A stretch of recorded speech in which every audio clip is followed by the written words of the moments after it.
Hi, everyone. Well, this last week I was at the Wilton Theatre over in LA talking to a bunch of Restaurant 365 customers about the five takeaways from Delivering the Digital Restaurant, our book. And I thought it might be nice to get Meredith and I together to do a very brief version of the same topic and share with the rest of you what we believe are some of the key takeaways from reading our book. Doesn't preclude you guys from reading it if you haven't, of course. So let's touch on them. The digital consumer is driving the change. Optimizing your restaurants' off-premise success is critical. Third parties are important, but conversion is even more important. The new metric, LTV to CAC, and the future being bright. So Meredith, I know you love talking about the consumer. So why don't you kick us off and I'll move us on to another slide. Well, I can hold on a second. Let me do that for us. There we go. Absolutely. So I think, it's a fascinating experience writing, delivering the digital restaurant during the pandemic. We started just before, had all these ideas about how the world was changing, and then the pandemic happened and it changed even faster than we ever could have predicted. But as a result, we still, to this day, hear from folks, well, this delivery stuff, yes, it peaked during the pandemic, but it'll come back down. Certainly, just not being able to be on premise, yeah, that stuff's all going to go away. We also hear a lot, especially since the changing financial environment over the last few weeks. This was all caused by venture capitalists. They're putting money into all these tech companies. Tech companies are coming into the industry. They're changing everything. And while it is certainly true that the pandemic accelerated the change, they accelerated a change that was already there. And while it is certainly true that VCs are pouring a ton of money into the restaurant tech industry, and there are a ton of tech companies coming into the space, uh, they come into the space because the consumer's changing, and that creates a huge opportunity. And so it is less them causing the change and more them pursuing the change, if you will. So, what's going on with our consumer? Well, our consumer is definitely increasing their willingness to pay for more digital convenience. And I would actually say that we are at peak ease right now, where the consumer is doing pretty well by and large, putting inflation aside, and they are willing to spend money to get more convenience. And they love getting that convenience through digital formats, in large part because they've been trained by other verticals that getting things digitally is easier. So now they expect that to happen in restaurants as well. So much so that they use a phrase to describe the modern consumer: IWWI, WWI. What? This means I want what I want when I want it. And consumers, because of other verticals and how quickly they can get things, think Amazon Prime, I can get it in 2 days, 1 day, 2 hours. Think all of the new half-hour delivery companies. There's just a belief that things can show up whenever you want them. They also are used to frictionless commerce, and that means they don't have to, ask questions, worry about things being inaccurate. They just boop, boop, boop, click some buttons, and things show up. So that's a lot of tech stuff. What's happening on the other side with our actual consumer, even if this tech stuff didn't exist? Well, the role of the family is changing. So if you think about how my grandmother used to eat, she was the 13th of 13 children, and her mom was basically running a little tiny restaurant inside their house, cooking for 15 people 3 times a day. Now, fast forward to my life, and I am cooking for 3 people, maybe once a day. More accurately, my husband is cooking for 3 people once a day. And when that happens, it starts to get very expensive to buy a whole bunch of staple ingredients, to buy things that don't get used and throw them away, to spend a whole bunch of time cooking and then cleaning up. Essentially, the economics of eating have changed. And all of a sudden, the scale of cooking at home is not there. It actually makes a lot of sense to go out to eat or to get delivery. Now, you might be asking yourself, especially the older ones among us, that all sounds fine and good, but how do you pay for all this convenience? Well, it turns out that our kids these days are what we call renting rich. So, what this means, I'm sure the older ones among us remember when we were little being house poor, which meant that our parents or we ourselves had put most of our spare money into a down payment on a home and then into a mortgage payment, didn't have a lot left over for fun things. Well, the younger millennials and Gen Z don't have houses, don't think they're ever going to buy houses, don't have cars, therefore don't have insurance. All these sort of fixed payments in our lives that we experienced as older generations, they don't have, which means their disposable income is higher. They are renting rich and they spend that money on convenience. Our consumer is also more diverse. This is the most diverse generation that we have ever had. A huge number of them are either immigrants themselves or are children of first generation immigrants. And what that means is they all bring interesting food traditions from all over the world. They expect their food to be more global in flavors. And that creates a situation where we have a myriad of different tastes that appeal to a lot of different people. We also have increased knowledge around our nutrition.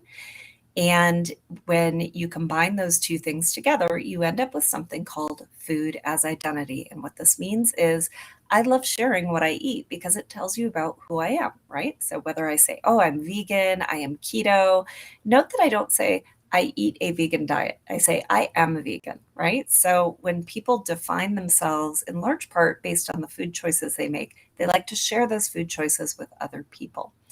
Now, when you combine all of these things together, you get a whole bunch of personalization in food. And what that means is I want something different from what Carl wants. And it is much easier to serve that personalization when you're doing it digitally. Digitally, you can have things like micro niche brands. Digitally, you can have add-ons, deletions, changes, upgrades to different menu items very, very easily. Think about things like what Carl's talked about before with Taco Bell's kiosk and the veggie mode, right? You can't do that with an employee standing at a counter times 8,000 locations. That's difficult, but it's very easy to do digitally. Great stuff. Okay, well, let us move on. I think the other thing I'd just say is I put this chart up at the conference as well, and it's just showing two upward lines, both for grocery and restaurant delivery. And the reality is that customers still want this, right? It's not the fad that everyone perhaps thought it was initially. Customers are still wanting it. And actually, people are using it more often. DoorDash now receiving 5 orders per month, which is growing and growing, which is exciting news. But the second takeaway that we had was optimizing your restaurant is critical for off-premise success. And this chart here is perhaps a little difficult for you to see above, but you'll see there are 3 lines that are going from the left in the high to the right in the low. And what that really is, the blue one there, is showing how delivery is actually creating lower levels of customer satisfaction. And when we look at this particular chart, you'll see that people are saying they don't want to pay the fees anymore. The fees are clearly going up. That's really seeing a higher level of concentration relative to a year or two ago. And of course, there's inflation in that. Of course, there's the fuel price attributed to that. But I think what we're seeing is customers are now saying, okay, I've given you a few years of grace. I recognize you restaurants have had a difficult time, but now I want my experience to be better. You'll notice the second and fourth item on this list are saying it's taking too long to get my food, or the food would be cold by the time it arrives. These are the issues which I think are now going to enable folks to differentiate themselves. The operational way to optimize their off-premise experience are going to differentiate the best from the rest. And in our book, we talk about the trifecta of great off-premise operations being quality, accuracy, and speed. And in the interest of time, I won't go into huge levels of depth here, but accuracy is one of the main issues I think many restaurants struggle with today. Clearly, having aggregated tech in place is really, really critical for that.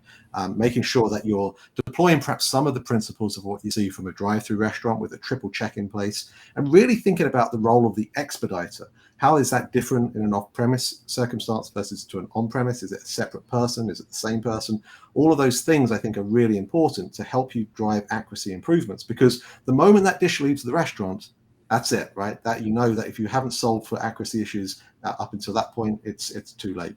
Speed comes down to having a great forecast, understanding what are the things that actually attribute your ability to understand how fast and how many items you can perhaps prep in advance. But also the items that you put on your menu are critical. Having items that take 10 minutes or less is really, really important. If an item takes more than 10 minutes, don't serve it off premise. Why? A lot of the third parties attribute about a 20-minute logistics time, a travel time for that dish, which means the total time that a customer has before they actually click purchase is over 30 minutes. And most people want to have their food in 30 minutes or less. Having items that take more than that doesn't make sense.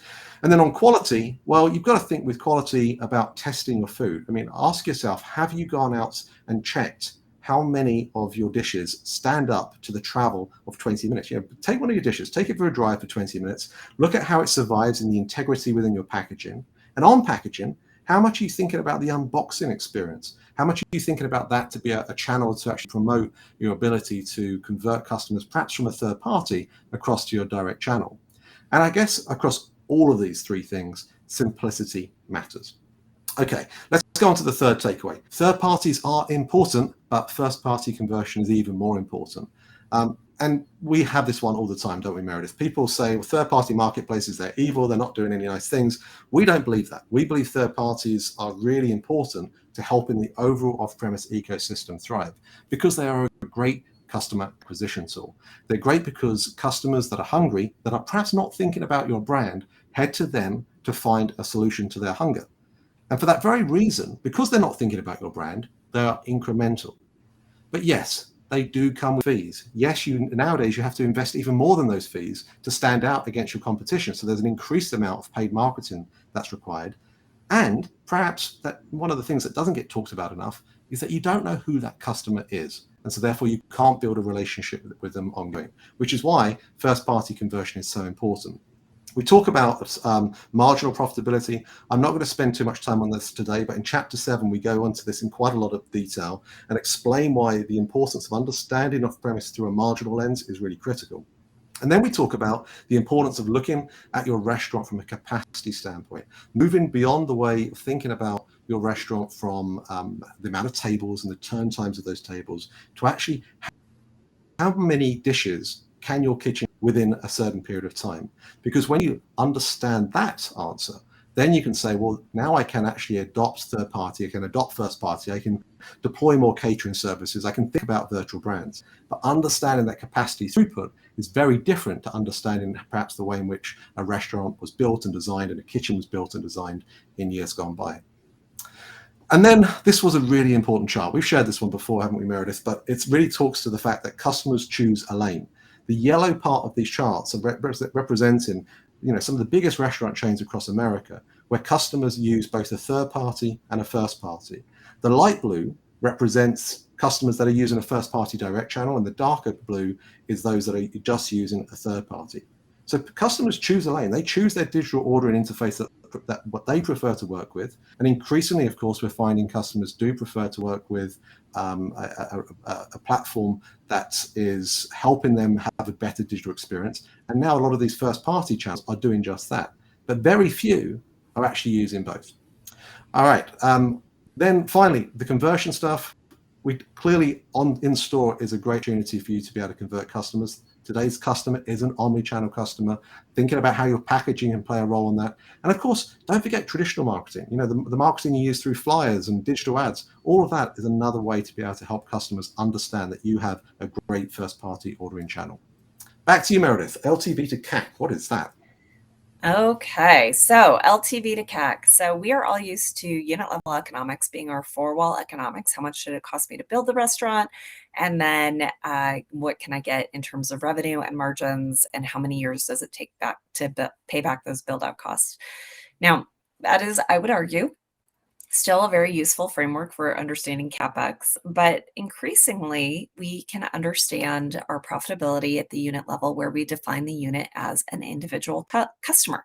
How much did it cost us to acquire that customer? And that's what you see here on the left in this theoretical chart. And then what are they spending with us over time? And what are the margins of those revenue dollars that they bring in over time? To get to our marketing break even, how many visits or years does it take to pay back that initial marketing cost to acquire that customer? And as we start to think about this being our new metric, we can start to do all kinds of amazing things like measure the ROI of our marketing at the individual consumer level, or at the customer segmentation level, which is really, really interesting stuff. And that is what then enables us to focus our marketing spend on the things that make the most sense for us as a brand.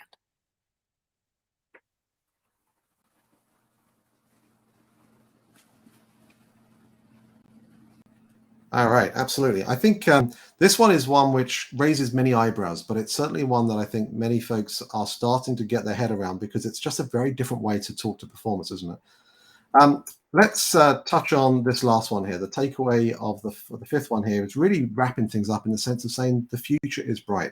The reality, restaurants have gone through an enormous level of change. It's been an incredibly difficult few years, in particular these last few years. But actually, we hope that if nothing else, the book is providing folks with a feeling of encouragement that actually off-premise will be a really exciting channel to participate in, to thrive in, and to really find some hope, not only for them and their business model, but actually to see this as a great exercise to be able to grow going forwards. Now, part of that is because the future for restaurants is e-commerce. We believe that a guest can now have better levels of personalization, that you can actually have recommendations specific to you on a one-to-one level, that dynamic pricing might play a role in this going forwards, where different items on the menu might be priced differently at different times of the day, much like we experience when we are looking to book our vacation somewhere. Similarly, digital, because of that, enables hospitality at scale, enables us to understand each and every customer and give them something that is very similar to what we experience on Amazon. And that is our Amazon front screen is very different. Each one of us have a very different home screen because it's personalized for us. And lastly, driving frequency through multiple brands, having that ability to use virtual brands. Once you understand that capacity that I mentioned earlier, once you've been able to establish those things, that allows you to then drive additional revenue streams and be able to utilize your kitchen in a more optimal manner. Once you have those things in place, ghost kitchens, virtual brands, all of these things really add layers of opportunity into the mix. And then this framework here really summarizes it all. Once you have an optimized third-party channel, once you've got frictionless first-party, which really competes effectively in terms of the customer UX, once you've got a strong handle on your data, once you're actually utilizing the data that's coming in, not just about your finances, but also about the operational metrics, and also about your customer. Once you're executing your off-premise business in terms of speed, quality, and accuracy, and when you have that digital marketing prowess, when you are getting to that 3 to 5 to 1 ratio on LTV to CAC, that's when your capacity widens. That's when your mindset to innovate widens. And that's when you start to see the right levels of tools to actually build into your tech stack to drive further efficiency. And with that, you'll get to greater profitability and you'll have digital hospitality leadership. Okay, look, I think we're going to leave it there, Meredith, out of the interest of time. Please get a copy from us if you'd like to sign up to our Monday Minute, of course. That's available at our website, learn.delivery. You can go onto our website, use the coupon code REST20, and you'll get a 20% discount off. We'd love to get a copy across to you. And if you'd like to ask us any questions, of course, feel free to reach out to us on the website as well. But thanks for watching, everyone.